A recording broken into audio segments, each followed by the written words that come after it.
Hello, good morning.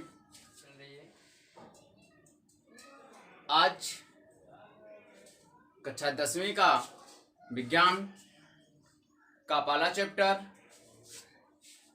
जिसमें रासायनिक अभिक्रिया के प्रकार अगले वीडियो में हम कुछ वर्णन कर चुके हैं और इस वीडियो में उस अभिक्रिया के पूरा विवरण कर देंगे। यानी रासायनिक अभिक्रिया का जो पूरा सामने संयोजन अभिक्रिया, वियोजन अभिक्रिया, विस्थापन, द्वि विस्थापन और रिडक्स दिखाई दे रहा है, आज हम इसके बारे में पढ़ने वाले हैं। तो आप लोगों को जो भी इस वीडियो में अगर प्रॉब्लम आए, न समझ में आए, कोई परेशानी हो समझने में, तो आप इस वीडियो के कमेंट बॉक्स में कमेंट कर कर अपना आंसर का जवाब पा सकते हैं। तो ठीक है, तो हम आज देख रहे हैं रासायनिक अभिक्रियाओं के प्रकार। तो रासायनिक अभिक्रियाएं मुख्य रूप से 5 प्रकार की होती हैं: संयोजन, वियोजन, विस्थापन, द्वि विस्थापन और रिडक्स। तो संयोजन अभिक्रिया के बारे में आज पढ़ेंगे हम लोग। संयोजन, जब 2 या 2 से अधिक पदार्थों का संयोग होता है, यानी मिलता है। जब 2 या 2 से अधिक पदार्थों का संयोग करके एकल उत्पाद का निर्माण होता है तो उसे संयोजन अभिक्रिया कहते हैं। जब 2 या 2 से अधिक पदार्थों को मिलाकर या संयोग करके एकल उत्पाद का निर्माण करते हैं तो उसे संयोजन अभिक्रिया कहते हैं। अथवा दूसरा डेफिनेशन हम ये देख लेंगे कि जब किसी रासायनिक पदार्थ को मिलाकर नए पदार्थ का निर्माण होता है तो उसे संयोजन अभिक्रिया कहते हैं। जो फॉर एग्जाम्पल A+B यानी A और B को संयोज करके जोड़ करके AB बनाया जा सकता है, उसी प्रकार मैग्नीशियम और ऑक्सीजन को मिलाने के पश्चात मैग्नीशियम ऑक्साइड का निर्माण होता है।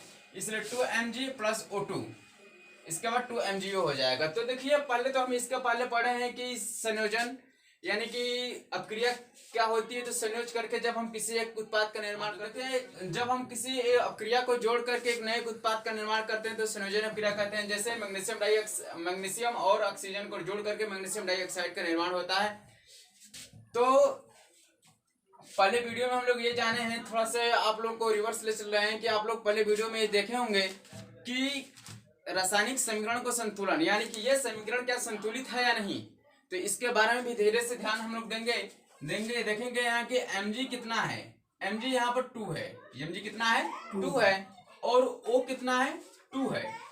O भी कितना है? 2 है। और यहाँ पर देखा जाए तो 2 यहाँ का, तो इसलिए इसमें दोनों में क्या हो जाएगा? मल्टीप्लाई 2 का हो जाएगा। और यम के यहाँ पर कोई अंक नहीं है तो यहाँ पर 1 मान लेते हैं, तो 2 एकाइन 2, यानी कि Mg यहाँ भी 2 हो जाएगा, O भी कितना हो जाएगा? 2। इसलिए दोनों इक्वेशन क्या हो गए? आपस में बराबर होंगे, यानी left hand side equal to right hand side. For example, अगला एग्जाम्पल हम बता रहे हैं आप लोगों को।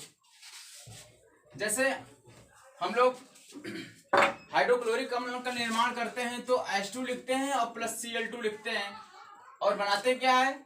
2HCl बनाते हैं। यानी कि हाइड्रोजन और क्लोरीन को मिला करके क्या बनाता है? हमारा हाइड्रोक्लोरिक अम्ल बनता है।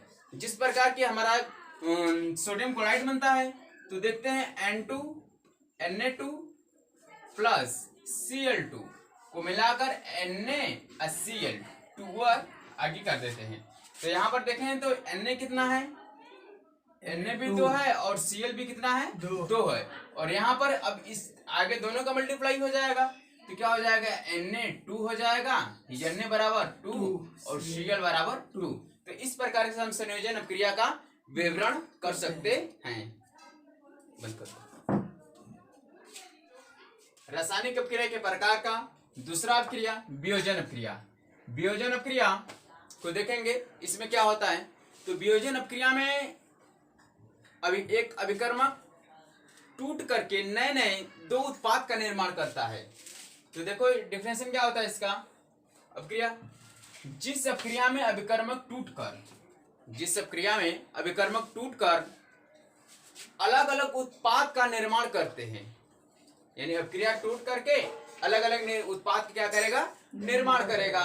तो इस प्रकार की अभिक्रिया को हम लोग वियोजन अभिक्रिया कहते हैं। ठीक है, जैसे कि चूना पत्थर यानी कैल्शियम कार्बोनेट को हम क्या करते हैं? उसमें ऊष्मा प्रवाहित करते हैं तो बुझा हुआ चूना और कार्बन डाइऑक्साइड में टूट जाता है। तो यहाँ पर एक टूट गया है, यहाँ पर एक अभिकर्मक है, यानी कुल मिलाकर ये 1 है। और इस पर क्या किया है? A + B यानी 2 का निर्माण किया है। तो इसलिए हम यहाँ पर कह सकते हैं AB और एरो देकर लिख सकते हैं A + B। तो उसी प्रकार लेड नाइट्रेट के हम लोग देखते हैं तो 2PbNO3 का ट्वाइस को तापन यानी हीट उष्मा दे करके गर्म करके तो लेड ऑक्साइड और नाइट्रोजन डाइऑक्साइड में क्या करते हैं, बदल देते हैं यानी कि तोड़ देते हैं। तो यहाँ पर भी ये भी हो जाएगा, जैसे कि हम लोग फॉर एग्जाम्पल में अगले वीडियो में देख चुके हैं कि AB टूट करके वियोजन में क्या करता है, A+B का निर्माण करता है। तो यहाँ पर ये हो जाएगा।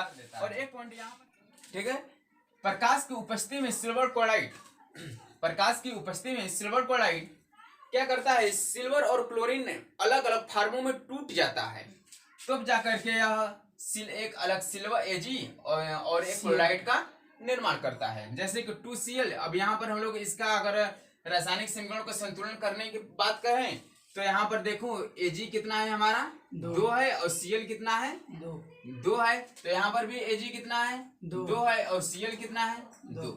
तो इस प्रकार से दोनों हम क्या करेंगे, बराबर देख रहे हैं, तो right hand side equal to left hand side कह सकते हैं, कह सकते हैं कि नहीं, कह सकते, ठीक है। तो नेक्स्ट अगला क्या आता है, विस्थापन। हाँ तो बच्चों अब वियोजन अपक्रिया में हम देखते हैं कि उष्मा शोषी अपक्रिया होती है। वियोजन अपक्रिया के अंतर्गत एक उष्मा शोषी अपक्रिया होती है। इसमें क्या होता है कि यह उष्मा को का अवशोषित करता है। शोषी का मतलब होता है शोषण करना, अपने तरफ खींचना। जैसे कि हम लोग किसी भी सूखी मिट्टी को पानी में थोड़ा सा डालते हैं तो क्या होता है कि वह धीरे धीरे सोख लेता है, पानी को एब्जॉर्ब कर लेता है, ऑस्मोसिस कर लेता है। तो उसी प्रकार की अपक्रिया जब होती है तो उस प्रकार की अपक्रिया को हम लोग उष्मा शोषी अपक्रिया कहते हैं। तो यहाँ पर देखते हैं, जब किसी अपक्रियाओं को तोड़ने तथा जोड़ने के लिए, जब किसी अपक्रिया को तोड़ने तथा जोड़ने के लिए उष्मा की आवश्यकता होती है तो उसे उष्मा शोषी अपक्रिया कहते हैं, ठीक है। तो अब इसका अपक्रिया देखते हैं कि 2AgBr, और तो इसको तोड़कर 2Ag+Br 2 हो गया, 2 का निर्माण करते हैं। तो इस अपक्रिया में क्या करते हैं, इसको 2AgBr को सूर्य के प्रकाश की उपस्थिति में रखा जाता है। तो इसका हम लोग अगर रासायनिक समीकरण देखें कि इक्वेशन है बराबर है कि नहीं, बराबर संतुलित है या नहीं संतुलित है, तो 2Ag यहाँ पर कर देंगे। Ag कितना है हमारा, 2 है, और Br कितना है, 2 है, और यहाँ पर Ag कितना है, 2, और Br भी कितना है, 2। तो इसलिए अब अभिक्रिया क्या है हमारा, संतुलित है। तो यहाँ पर 2FeSO4 का देखते हैं, तो Fe यहाँ पर मेरा कितना है, 2, यस कितना है, 2 2 का मल्टीप्लाई इसमें यस में करेंगे तो 2 हो जाएगा, और इसमें क्या करेंगे, 4 में 4, O में 2 का गुणा करेंगे तो O कितना हो जाएगा हमारा, 8, ठीक। उसी प्रकार यहाँ से देखें तो Fe है, यहाँ पर हमें आगे कोई संख्या नहीं है, तो यहाँ पर कितना हो जाएगा, 2, O कितना है यहाँ पर, 3, यहाँ पर यस कितना है, 2, 1, क्योंकि आगे उष्मा शोषी अपक्रिया के बाद हम लोग उष्माक्षेपी के बारे में पढ़ेंगे। तो उष्माक्षेपी वे अपक्रिया होती है जो किसी अपक्रिया के दौरान उष्मा का निष्कासन करती है, यानी कि जब कोई अपक्रिया होती है तो उसमें से उष्मा निकलता है, तब उस प्रकार की अपक्रिया को हम लोग क्या कहेंगे, उष्माक्षेपी अपक्रिया कहेंगे। जैसे कि हम लोग अपने दैनिक जीवन में कभी कभी घर को रंग पुताई करते दौरान हम लोग चूना लाकर पानी में डाल देते हैं, तो चूना तो पानी में चला जाता है, लेकिन तत्पश्चात तुरंत उसमें से उष्मा निकलना स्टार्ट हो जाती है, वो बहुत गर्म गैस निकालती है बाहर।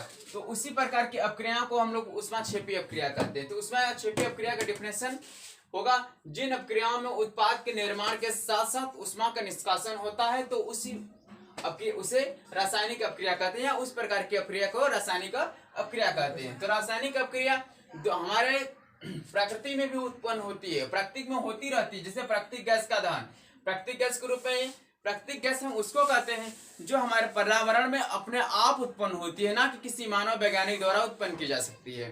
तो मेथेन जैसे मेथेन जो होता है ये एक प्राकृतिक गैस है। तो कोई भी गैस बिना ऑक्सीजन की उपस्थिति में नहीं जल सकती, इसलिए मेथेन जब ऑक्सीजन के साथ जलती है तो कार्बन डाइऑक्साइड जल और ऊर्जा का निर्माण करती है। श्वसन प्रक्रिया के दौरान जब मानव, पेड़ पौधे, जीव जंतु यानी कि कोई भी जीव प्राणी हमारे पृथ्वी पर रहने वाले जब श्वसन करते हैं तो क्या करते हैं, C6H12O6, यानी ये फार्मूला है ग्लूकोज का।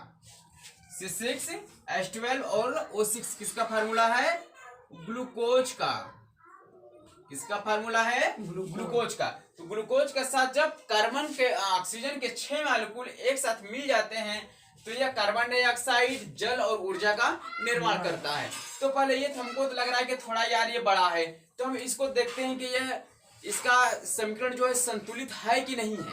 यदि संतुलित नहीं है तो हमको अरे क्वेश्चन हमारा गलत हो जाएगा।